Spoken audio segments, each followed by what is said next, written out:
After the Yu Hakusho anime series ended in 1994, a few OVAs were released. These short clips continue the development between the characters, especially Yusuke and Keiko. One of the shorts gets very weird, and at the end, the four main characters including Kuwabara enter the Makai tournament.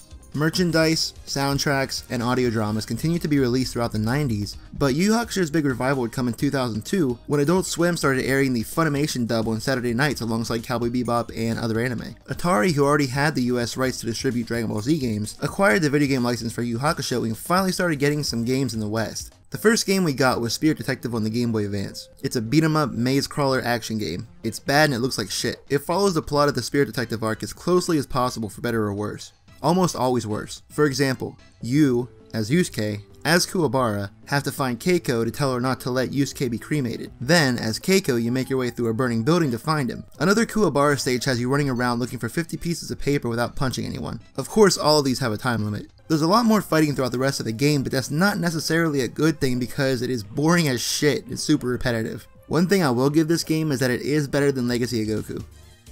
The next game to come out was Dark Tournament on PlayStation 2. Now, I was super hyped for this game. By September of 2004, we already had Dragon Ball Z Budokai 2, which was pretty decent, and a 3D Yu Yu Hakusho game could be amazing. How wrong I was. There's a good number of characters, and they're essentially all the characters who fought Team Urameshi in the Dark Tournament, minus a few of the more fodder characters. Don't misunderstand that, there are still several terrible characters, but like Bakken and Yuri Urashima are understandably not included. As CrimeWiki put it on the Yu Yu Hakusho subreddit, somehow they thought it was a good idea to include Makintaro in the character roster. There are several game modes available, which is to be expected from a fighting game. There's a Story Mode Plus, Arcade, Versus, and a token battle minigame for some reason. Remember the early 2000s when someone thought these types of games would be a good idea? I mean, I did buy a pack of Yu-Gi-Oh tokens, but I've never seen anybody else have them. So there's a bunch of characters, several game modes, what's the problem? The most important aspect of a fighting game is the gameplay mechanics, and the gameplay here feels like trying to push a car up a hill. This game is extremely stiff. Have you ever gone back to play the original Budokai after playing Budokai 3? This feels worse than that. The best parts of this game are the animated cutscenes, and Mr. Jack 101X said it best. Yu Yu Hakusho Dark Tournament for the PS2 is one of the worst games I've ever played, and yet I forced myself to play it for the dub voices. 2 months after Dark Tournament, we got another Game Boy Advance game in Tournament Tactics. It's a tactical RPG much like Final Fantasy Tactics, which released on the Game Boy Advance a year earlier to critical acclaim. The game follows the Dark Tournament storyline, and you go through levels beating up various demons on these floating isometric planes. As you progress, you gain experience and learn new attacks, but that's about as deep as it goes. Your party is made up of 5 characters from a pool of 10 total. This is actually the best game we got in the West, but only if you enjoy the slower, methodical pace of these types of games. It's pretty basic, but it's not terrible. TD Macaroni says, Tournament Tactics was and is a solid game, which is true. Not bad, not great, but solid. With the series' resurgence in popularity, Japan started releasing new games as well. The weird thing is they were only released in Japan. Yu Yu Hakusho Forever was the first game Japan received in 10 years. The story mode here consists mostly of the Dark Tournament, but doesn't fill the roster with characters like Risho or the entire Ichigaki team. It has the main characters of the arc including Team Urameshi, Team Toguro, Chu, Jin, and Shishiwakamaru, but this game goes further than just the Dark Tournament. By beating story mode, you unlock a 10-man challenge, and when you beat that, you unlock Sensui and 3 more story mode chapters. You could then play through the Makai tournament arc as Yusuke, Kurama, and Hiei, unlocking Shura, Yomi, Shigure, Mukuro, and Raizen. There are also 2 hidden characters. You can unlock Enki by losing one of the Makai tournament matches, and by fighting older Toguro with Kuwabara, you unlock George Saotome of all people. As a gag character, he can use the special attacks of the other Team Urameshi members, and he fights with a club and his butt.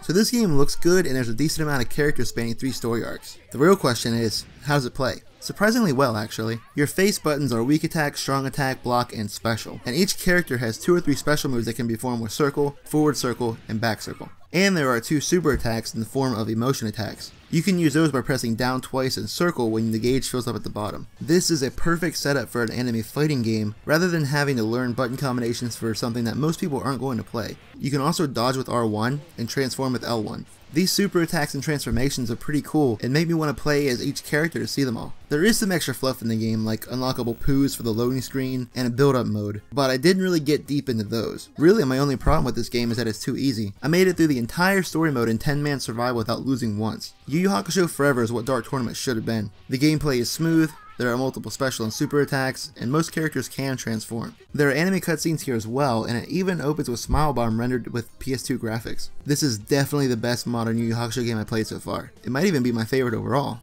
The next one is for the Nintendo DS, aptly named Yu Hakusho DS. This is a top-down action game somewhat similar to Spirit Detective, but hopefully not as bad. Your stats are determined by rock, paper, scissors, which is always a good sign. I really couldn't get too far in this game because it is in Japanese. There are quite a few times where you have to follow instructions on screen, and I couldn't even find any guides or really anything about this online. But I can say from what I did play, this game is hard, and you only get one life, no continues. When you die, you go back to the title screen. I'd honestly rather play Spirit Detective again.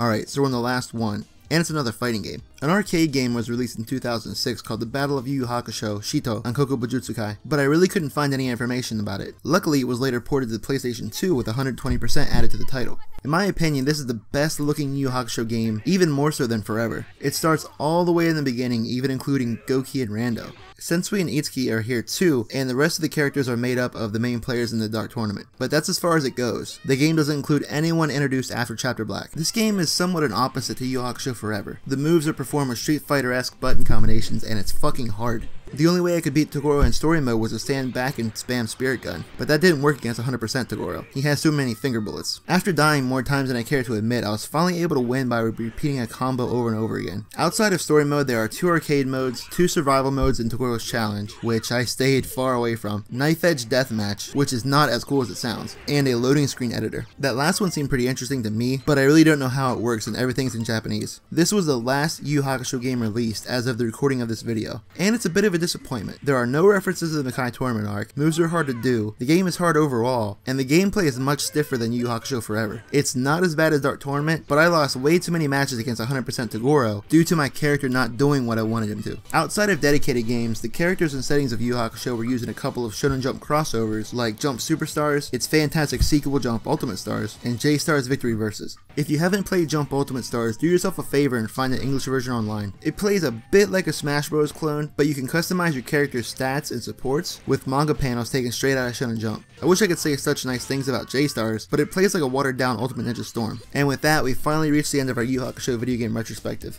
21 games and 3 crossover inclusions over the span of 22 years. A mobile game was recently announced, but we don't really have a lot of information on it besides the inclusion of 5-on-5 battles and the return of the original voice cast. It's currently only confirmed for Japan, so we'll have to wait and see if it gets an international release. Thank you all for watching, especially if you watched all 3 videos in this series. Let me know in the comments which game was your favorite. Don't forget to like and subscribe, follow us on social media at CrashLove Gaming for more, and we'll see you next time.